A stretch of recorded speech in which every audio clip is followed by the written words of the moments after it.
Barak Yahweh, Barak Yahweh Shah, Yahweh, Bahashem, Yahweh Shah, Bahashem, Korach Fadash. All praises, honor, glory, love, respect, faith, and power, and trust, and all credit to my Heavenly Father, Yahweh, and my Heavenly Big Brother, Yahweh Shah. Thank you so much for what you've done, what you're doing, and what you're going to do. Double honors to the apostles and elders and bishops of GMS, great millstone, who I learned from, and all the men scattered all over the world, teaching His truth and none but the truth in the name, spirit, and the power of Yahweh by Shema Shah, trying to put a spiritual bug in you Hebrew Israelites' ears, you so-called blacks, Latinos, Hispanics, Native Americans, Seminole Indians, and you speckled birds.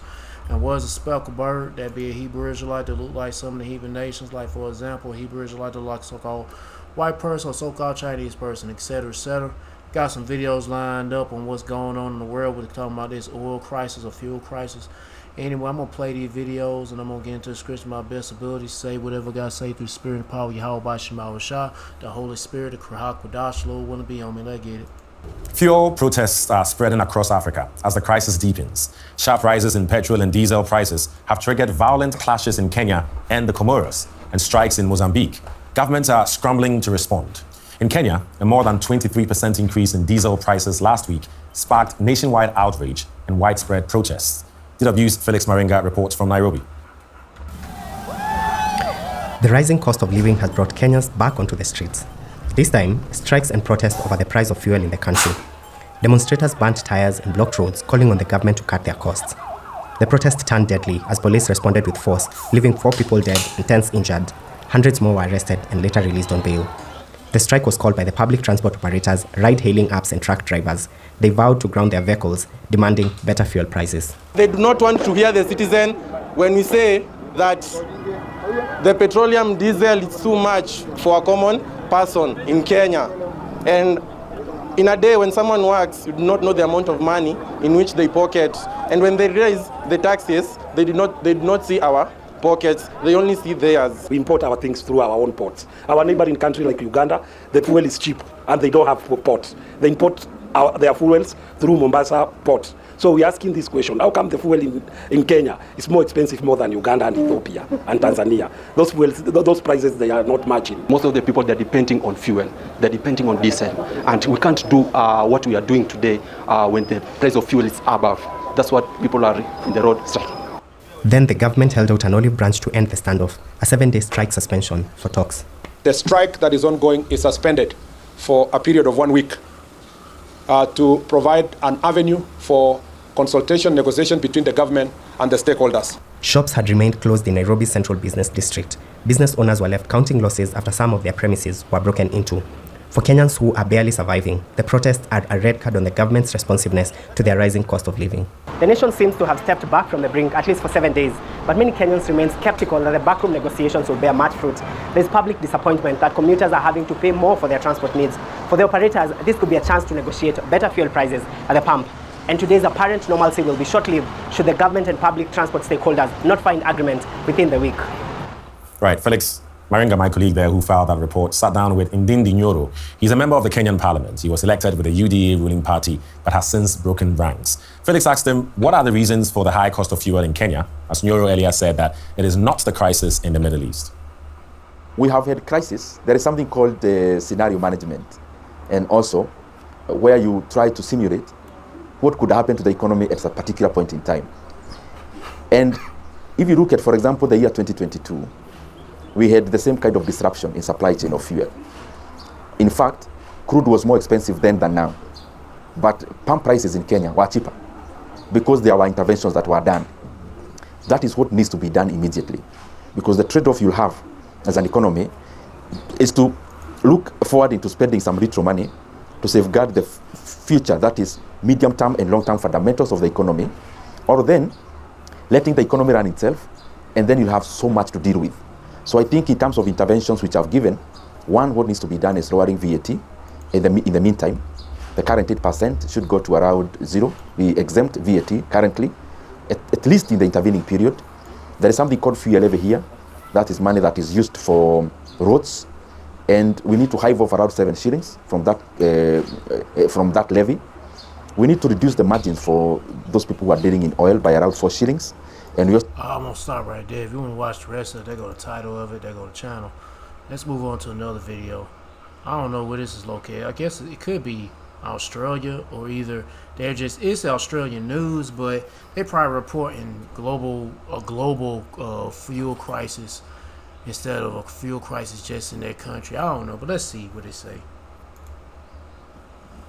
The Albanese government isn't ruling out fuel rationing, with experts warning the international oil market could hit a red zone in late July or early August. Government documents Oh, never mind. It's in their government, in their country. reveal Labor has a plan to cap how much fuel motorists can buy in a worst-case scenario. The Energy Minister fronts up for his weekly update on the oil crisis and doesn't deny he has a drastic plan if things get worse. Is the government going to rule out fuel rationing? Look, we still don't regard that as being likely. But says preparing for it is wise. That's prudent.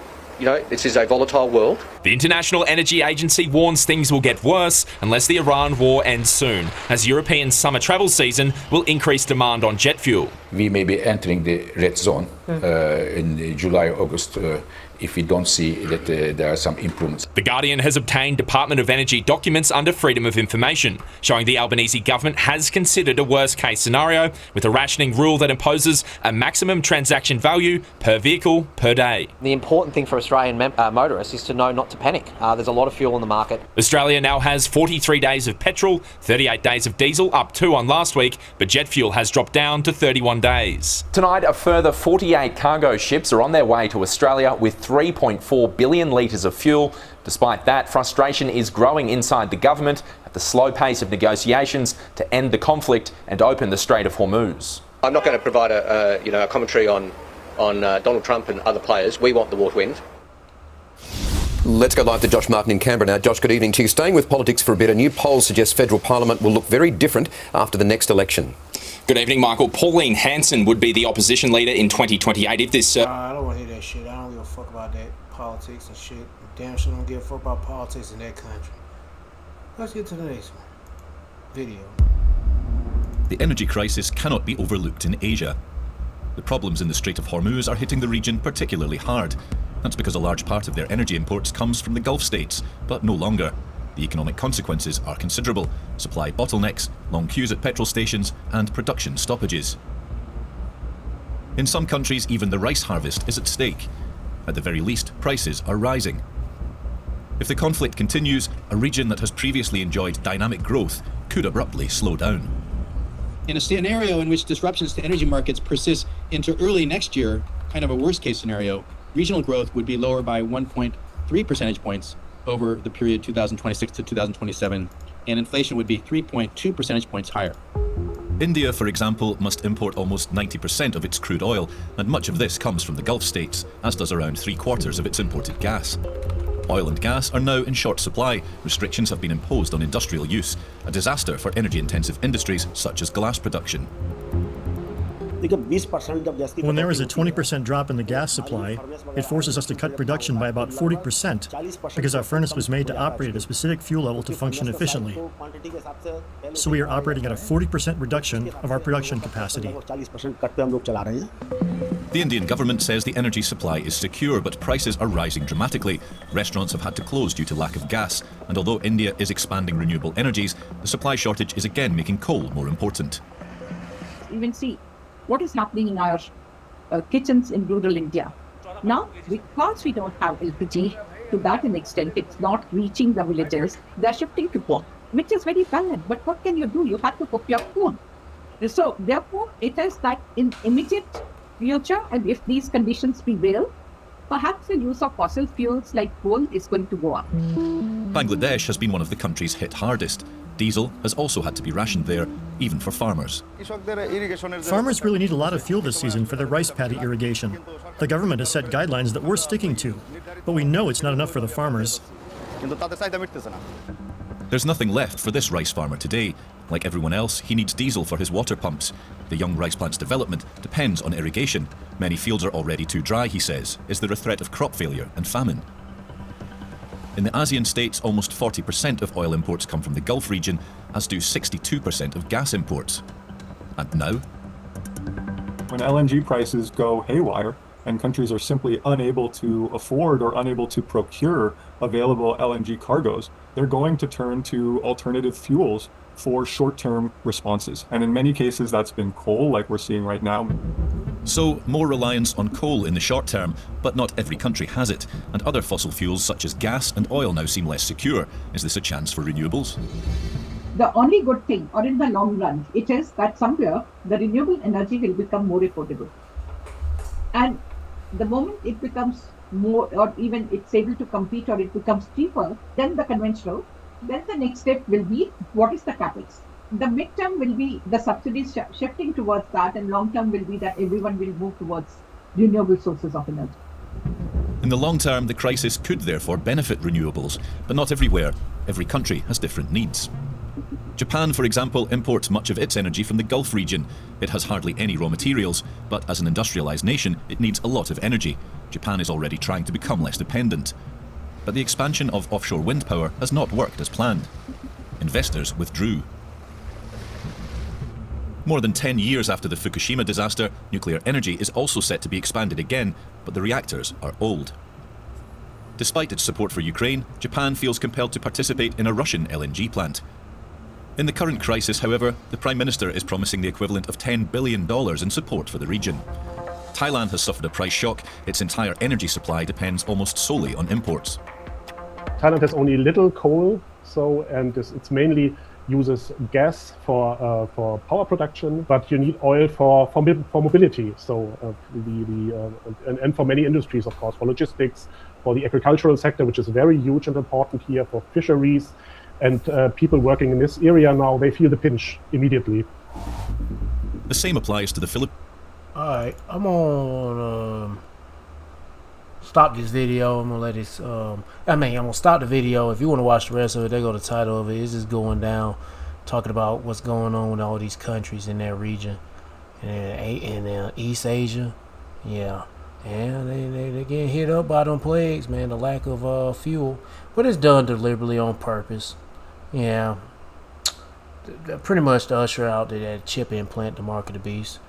Yeah, there's no fuel, no energy, really nothing's moving around the world, and everything gonna be expensive as hell, and it's gonna hurt the regular people around the world. And Esau gonna come with that solution. All these other heathen nations gonna come with that solution, and it's that chip implant. All roads lead to that chip implant, the mark of the beast. Let's get to the next video. What's going on in America? When you're negotiating with Iran, Mr. President, to what extent are Americans' financial situations motivating you to make a deal? Not even a little bit. Oh yeah, this shit. We heard this many times. The only thing that matters when I'm talking about Iran, they can't have a nuclear weapon. I don't think about Americans' financial situation. I don't think about anybody. I think about one thing. We cannot let Iran have a nuclear weapon. That's all. That's the only thing that motivates. Some analysts now warn that global oil markets may be approaching a dangerous red zone as the United States and its allies struggle to fully contain the widening fallout from the Iran conflict and disruptions around the Strait of Hormuz. The International Energy Agency has warned that the world could face a major economic and energy crisis by July or August if oil supplies continue tightening and the Strait of Hormuz disruption remains unresolved. Wall Street and global financial markets have continued to show signs of volatility as investors increasingly question whether the Trump administration can successfully stabilize energy prices and calm fears of a wider economic shock. Critics are now arguing that Washington's refusal to acknowledge the scale of the crisis or rapidly adjust its strategy could end up deepening the economic damage not just for the United States, but for the... That's the plan. Making things bad for the people around the world, but not for them, because they're straight. They're the ones who starting this shit, but by the will of the Lord. But they gonna have a plan, which the Lord has a plan, and that's to bring out them chip implants, the mark of the beast. Yep. Entire global economy.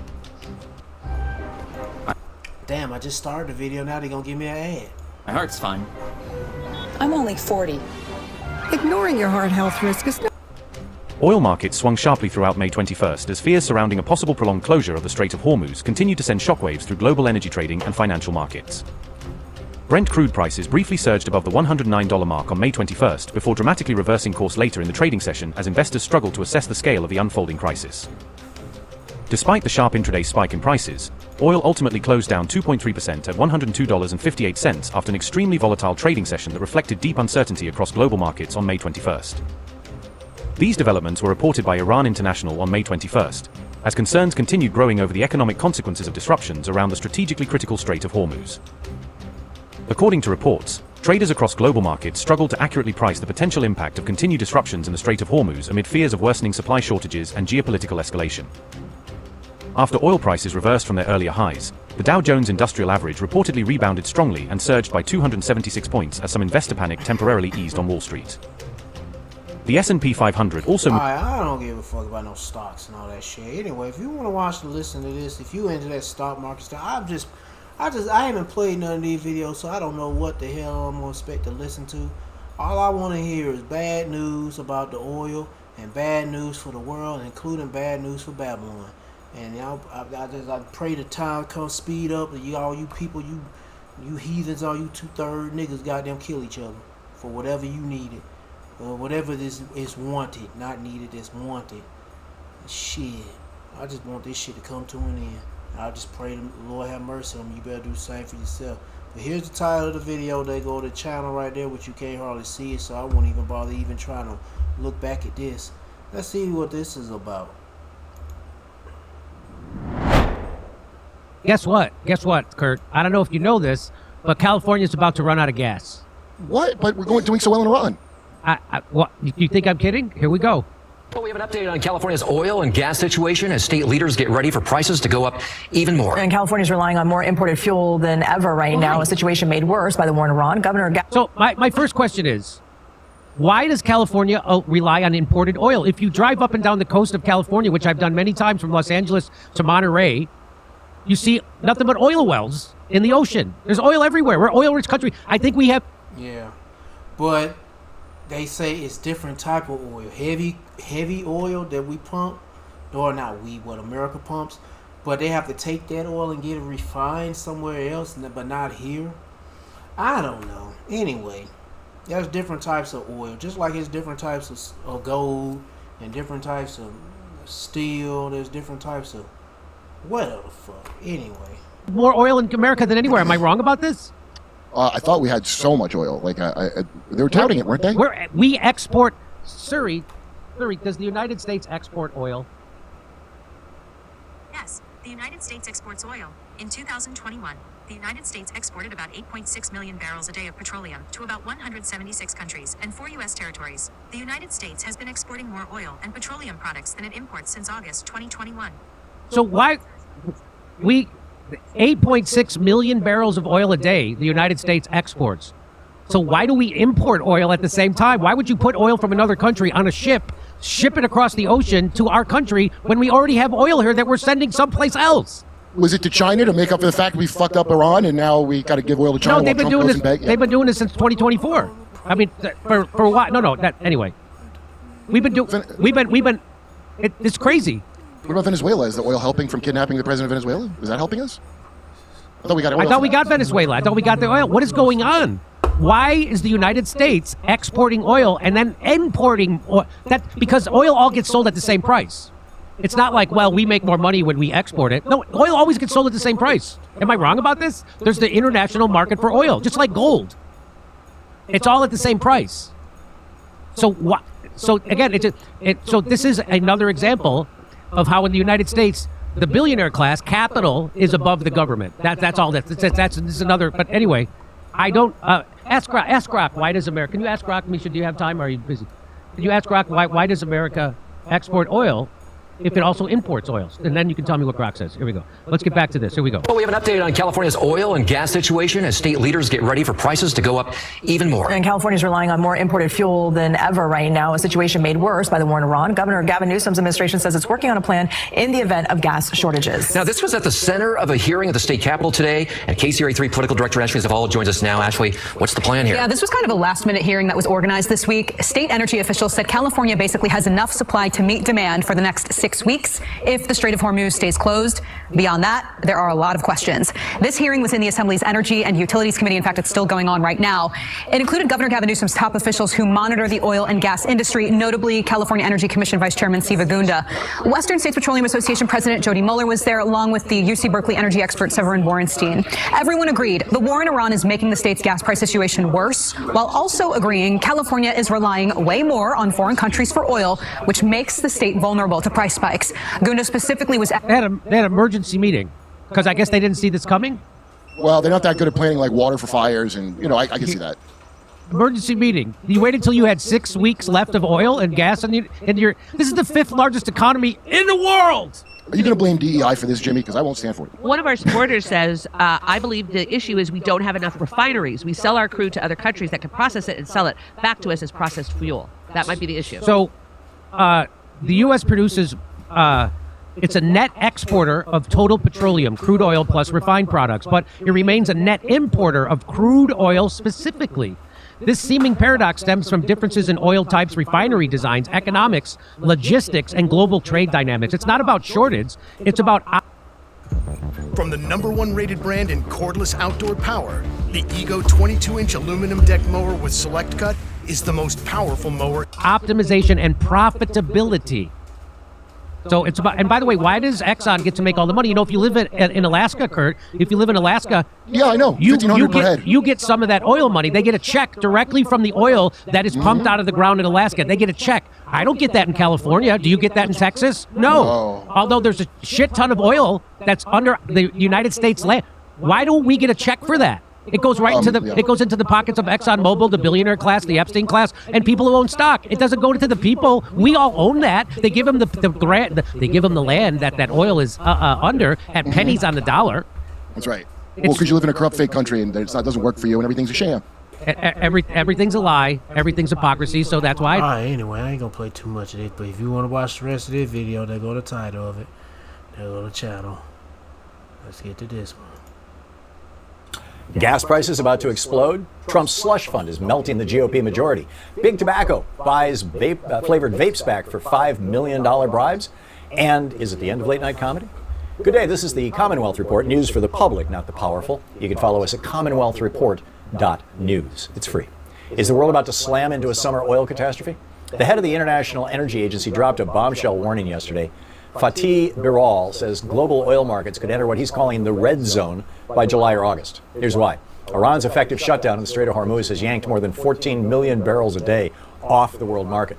That's the biggest oil supply crisis in history. Strategic reserves are draining fast. Birol says we've already burned through a 400 million barrel emergency release. Now summer driving season is about to slam into empty tanks. Brent crude's already at $108 a barrel. If the strait doesn't reopen, working families face skyrocketing gas prices, food prices, and heating bills heading into the fall. Birol says the worst pain will land on developing countries in Asia and Africa first. But it's coming here too. And remember, OPEC's own production has plunged nearly 10 million barrels a day since this war began. Birol says rebuilding Middle Eastern production won't happen overnight. It'll take years. Working people are about to pay the price at the pump for a war they never asked for. There's going to be a lot of suffering. I mean, people already feeling the pain. But boy, wait till that famine, that pestilence kick in. Lack of medicine, food, and electricity, all that shit. The modern basic necessities is needed at a high amount. A lot of people ain't gonna know what to do without this stuff. You can pray like heaven. For you Israelites, seek the Lord, repent, do the best you can do. Is Trump? And the Lord gonna find a way for you to make it through these hard times. It's 1.8. Not no Allah, Buddha, no Jiva. Fuck no. $1 billion. Be Yahweh Shema Shah. Slush fund, or thug fund, as Lawrence calls it, melting down the GOP Senate. The Trump White House panicked yesterday and rushed talking points to Senate Republicans defending Trump's brand new $1.8 billion anti-weaponization fund. It's basically a payout pool. Money for anyone Trump's Justice Department decides was treated unfairly by Biden. And yes, that includes January 6 rioters who beat cops, killed 3 of them. I guess they ain't talking about oil anymore. The settlement also shields Trump, his sons, and the Trump Organization. Yeah, I thought he gonna talk about oil.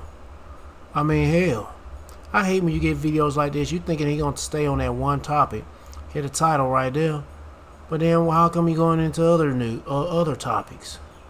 From any further IRS action, and killed multiple police officers. So Pennsylvania Governor Josh Shapiro Jr. Bobcat is a purely financial. Get the fuck out of here. Let's get to this last one redacted.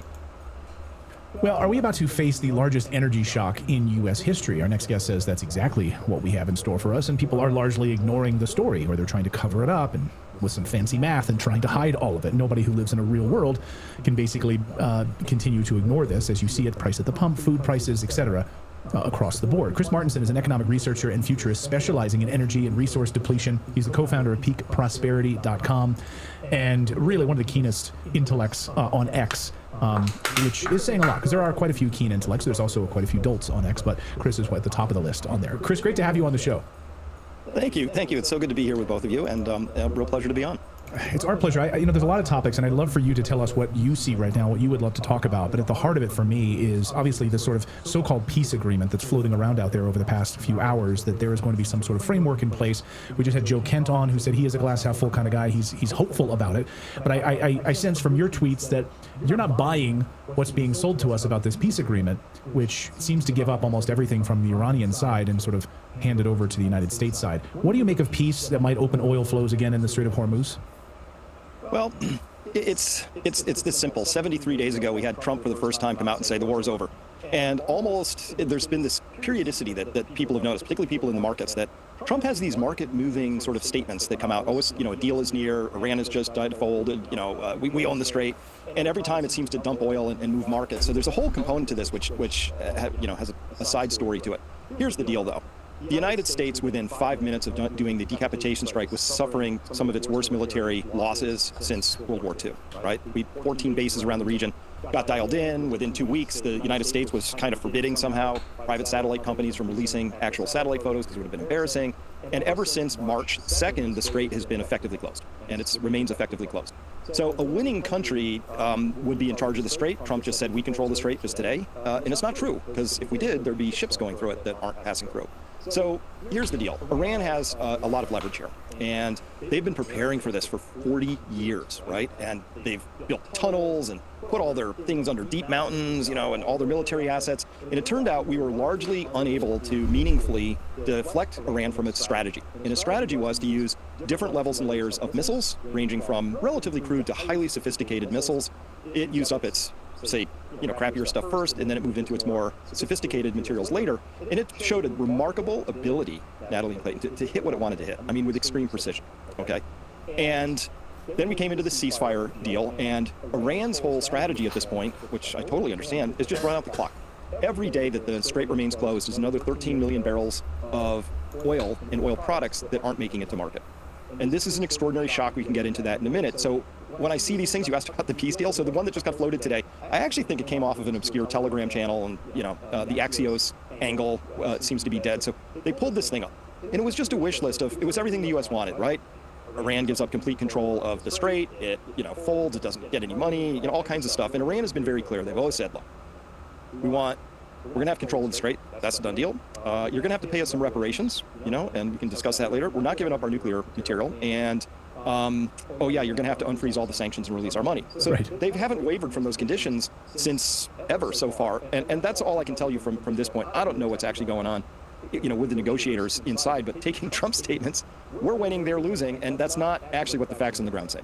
It's very frustrating to see oil prices react to what seems like a meme, because we don't have any official source of this peace deal, and yet we've seen slight movement downwards towards price of oil. And so what are we to make of that? Because the constriction of supply has not ended. It's only based on, a belief system of social media. It's astonishing. It's astonishing. So I don't know how we got here, because remember 2022, the Ukrainian war kicks off, and the world was worried about a 3 million barrel per day potential shortfall. That's a 3 million barrels per day. And oil prices shot up to $120 a barrel and all that. And here we are, an order of magnitude beyond that in terms of actual impact. Secondarily, you're right, Natalie, every time Trump tweets something, oil just gets slammed. Today it got slammed for another $5. Went from 101 all the way down to like 96 because of this tweet string that came out.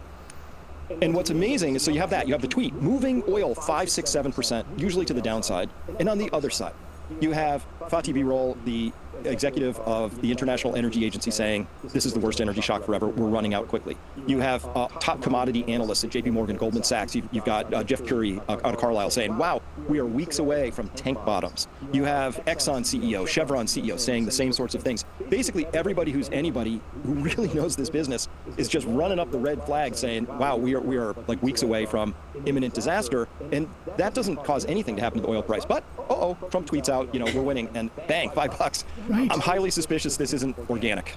You're a futurist. I mean, you look at this data more than... Yeah, this is all orchestrated. It's planned out to get people those microchip implants soon to come. Yep, the mark of the beast. Closely than just about anybody. So I trust your opinion on this, implicitly. When you're listening to Jeff Currie, you're listening to all of these individuals, but you're looking at the data. What can we expect over the next few weeks? Like, what is the truth here?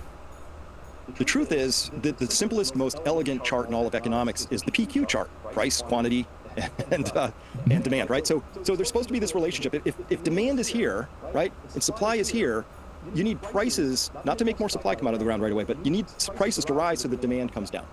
Now, we've been holding prices at a level where demand remains really, really high. And the way we've been covering that up, we in the United States principally, last week, for the last reported week, 17.8 million barrels left the United States of crude oil. It came out of our strategic petroleum reserve, or as I sometimes call it now, our strategic political reserve, and also commercial stocks. And that's our seed corn. That's our national, that's what we run our country on.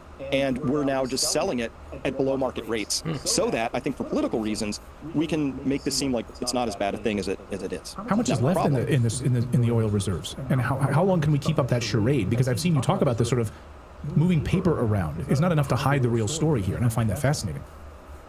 Well, you go until, theoretically you go until you run out. Now, what's that? Where's running out? So we have two major stockpiles right now that we track pretty carefully. One is the Strategic Petroleum Reserve. That's 4 separate caverns along the Texas-Louisiana borders near the Gulf. And then we have this big stockpile at Cushing, Oklahoma, the big Cushing terminals. Cushing's at 25 million barrels right now. It sounds like a lot. Problem. Its operational minimum is 20 million barrels. It can't go below that because now the pipes are below that level. Like 20 million barrels is what it takes just to sort of like fill the system so it can operate. So we only have 5 million barrels left there. The salt caverns that hold our SPR, different kind of a thing. It's hard to say because these aren't giant holes in the ground. Well, they kind of are, but you fill it with oil. But to get the oil back out again, you don't just suck the oil down. You pump water in from below and you float the oil up. Problem is, these are salt caverns, and salt dissolves in water. It doesn't dissolve in oil. So as we pump water in there, it's doing some damage. There's only so much you can pump in there before it really would be inadvisable to go any higher than that. And so this is hard data to come by, but for sure, if they say there's 374 million barrels left in there, it's something less than that we can actually realistically draw out without actually physically damaging our strategic petroleum reserve. Different from China. China built above ground storage tanks. They have some underground, but theirs is like if they say they have one. So I guess theirs be gravity fed instead of being like you got to use a pump to pump it out. 1.3 billion barrels in reserve. That's pretty tappable for the most part. We have a different situation here. I guess it ain't gravity fed. I don't know. So, best guess, we have about 60 days until we hit tank bottoms here. Tops. Come on, baby, let's get it. Gosh, and so what do you think that this shock will look like? We have a different situation here. So, best guess, we have about 60 days until we hit tank bottoms here. 2 months. Come on with it. Tops. Gosh, and so what do you think that this shock will look like for us at home? We've had... Oh, man, it's going to be horrible. It's going to be Jacob Trouble, full throttle. Well, a little bit more RPMs, yeah. But not all the way to 9,000. Had experts on saying the Big Mac index is going to go up upwards of 30. Can you imagine a $30 Big Mac? What do you think? Oh, yeah. Da-da-da-da-da. That shit going to be expensive as fuck. Well, there's this really famous chart circulating right now, and it shows we went through what was called a double hump inflation in the 70s, right? So from 73 to 78, there was this big bad round of inflation. Then, oh no, from 79 to 82, there was this next hump, and that was even worse. Now, that second hump went up to about 14% inflation back then. And see if any of this rhymes. We had this thing called the oil embargo from the OPEC nations, and so the Arab oil embargo was a cause because oil went up a lot in price all of a sudden. We had this little thing called the Vietnam War, so there was high deficit spending by the U.S. government, and so you get these twin forces, and it created that double hump of inflation, almost in a perfect rhyme this time. And so I actually think this next hump of inflation, which has already started, we just had our producer price index, the PPI came out, it's at 6%. That means in 3 to 4 months, the CPI will also be at 6%. But the actual reading for the last month was 1.4% for the month. You annualize that out, and that's closer to 16% yearly inflation. So look at that at 6%. That's the blended rate, but the single month of April came in at 1.4% just for that 1 month. So if that continues, hey, here we go. So this is the ticking clock. So here's how all this pieces in. Harry's just... And I was just about to turn it off, but the ad came up. So I'm going to end it here. If you want to watch the rest of the video, they go to title. They go to channel. I'm going to close it out with some scriptures. Start off with 2 Ezra chapter 16 verse 37. Behold, the pledge draw nigh, and thou not slack, as when a woman with child in the 9th month bringeth forth her son, with 2 or 3 hours of her birth great pains comparison wounds, which pains, when the child cometh forth, they slack not a moment. Even so shall not the plagues be slack to come upon the earth. Hold on, let me make sure I read that right. Even so shall not the plagues be slack. Okay, I did say it. So it ain't gonna slow down. It's not gonna drag his feet. No, to come upon the earth. So it's gonna be plagues. It's gonna be everywhere around the world. The world shall, and the world shall mourn, and sorrow shall come upon it on every side. So you better be ready, because spiritually, mentally ready, get right with the Lord, man, to your best ability, because when the oil goes dry, people gonna die. It's gonna be famine, pestilence. Shit, the world needs diesel, and they need crude oil to make diesel, and they need crude oil to make plastic. They need crude oil to make your shitty ass synthetic clothes and other synthetic shit made out of motor oil, or not motor oil, crude oil or whatever. Shit. Some of your food needs, medicine needs crude oil. When I say food, like packaging stuff and preserving stuff with certain gases. Yep. And that's just the world. What about America? Let's get a scripture on America. Lord, bring your plagues to America. 2nd Ezra chapter 11, Second Ezra chapter 15, verse 11. But I will bring them with a mighty hand and stretched out arm, and smite Egypt with plagues as before. The Lord smite Egypt, ancient Egypt, before. He's hitting spiritual Egypt. Right now it's America hitting this bitch, and it's gonna get worse than ancient Egypt, and will destroy all the land thereof. Egypt shall mourn, and the foundation of it shall be smitten with the plague and punishment that God Yahweh shall bring upon it. They that till the ground shall mourn. Talking about farmers, because you know what farmers got to use. They have to use diesel to operate their daggone equipment and fertilizer. And how they getting all this fertilizer? They got to get it through ships coming from China and Russia. But they're hardly they're not going to hardly get that shit, especially with World War III about to get serious. So there ain't going to be no ships being delivering anything pretty soon. And plus, oil, diesel, fuel ain't going to be produced or made or shipped. Because, there ain't no shipping. Shit, the crisis. Damn, y'all better put shit together, bro. Because you gotta use your brain to figure these things out. Can't have somebody else figure it out for you. For their seed shall fail through the blasting and the hail from the natural disasters, but also man-made disasters, and with fearful consolation. Woe to the world and them that dwell therein. So it's gonna catch people by surprise. I was gonna say something else, but I'll just say it's gonna catch people by surprise. Keep it simple. Let me get one more, man. Because all this oil issues and crisis, it's gonna increase. Hey, people they're gonna need to go to war, and that's what it's gonna be. This is what's coming down to World War III, and then not just that, but also class wars, civil wars, race wars, all kind of wars. Because the regular people gonna be fighting each other for resources. Oh yeah, from food, water, bullets, whatever, anything just to survive. It's gonna get wild out here, bruh. 2nd Ezra chapter 16, verse 17, and Ezra is seeing it. Woe is me, who will deliver me your days? Why would he say that? Because he knows it's gonna be crazy, and he's living them times right now through reincarnation. The beginning of sorrows and great mourning is the beginning of famine and great death. The beginning of wars, World War III, class wars, civil wars. All these wars are going to go down, bro. And the power shall stand in fear. It's going to be so crazy. The wicked elite going to be hiding in their bunkers. Either bunkers in the ground, under the mountains, in a different country, not in America. Or out in the oceans, or under the sea, in an underground or underwater submarine, or up in space.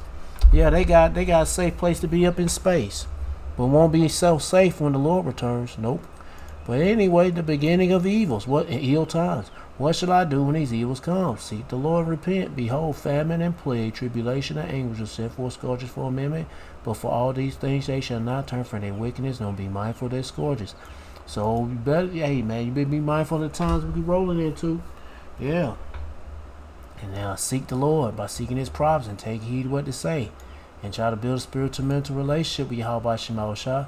by praying to Yahweh Shema Shah, praising Yahweh Shema Shah, worship Yahweh Shema Shah, fearing Yahweh Shema Shah, and repenting to Yahweh Shema Shah. To all the men out there pushing this truth and nothing but the truth in the name, spirit, and power of Yahweh Shema Shah.